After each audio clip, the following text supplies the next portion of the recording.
make sure that my mind is deeply, heavily guarded in the place where I can see it was a weak point and it was a breach the enemy was trying to use to penetrate through with a lie and just cause confusion in my life.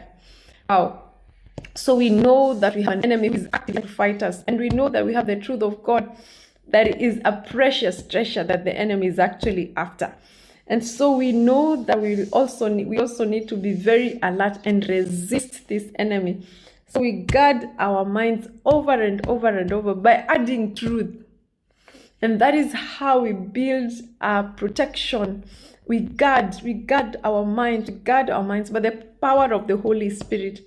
And we continue taking the truth and even speaking it over and over until our minds and our hearts and our whole being hold on to this truth, knowing that this is truth, and this is truth, and this is truth, and this is the guard, this is the protection that guards our minds from the lies of the enemy, who is very actively roaring like a lion. Thank God he is not a roaring lion. He is not a roaring lion. He is roaring like a lion. He is pretending to, so that when he throws that lie, it comes as though it's true. It comes as though it's powerful.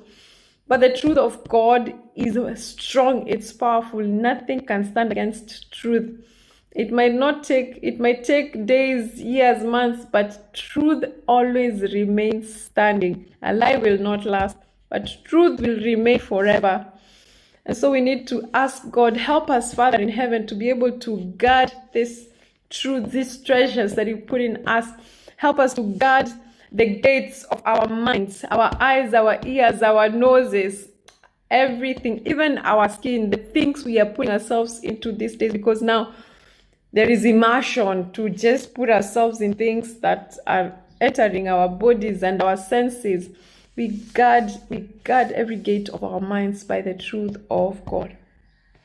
And we resist every lie that might want to breach the guard, the hedge, the protection around the truth, the treasures of God in our lives.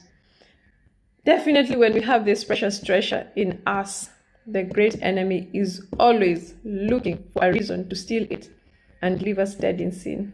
What happens is Christ has gotten us in this journey, and he has put his truth in us, and he has been breaking down the lies and removing lies and pulling down strongholds and lies we built in our lives over these years. Lies that have been passed on to us over generations, lies that we were born into because we are sinful. We were born in sin. And this is what Christ has been working in us. And by the power of the Holy Spirit, he has been exchanging this lie for the truth. And every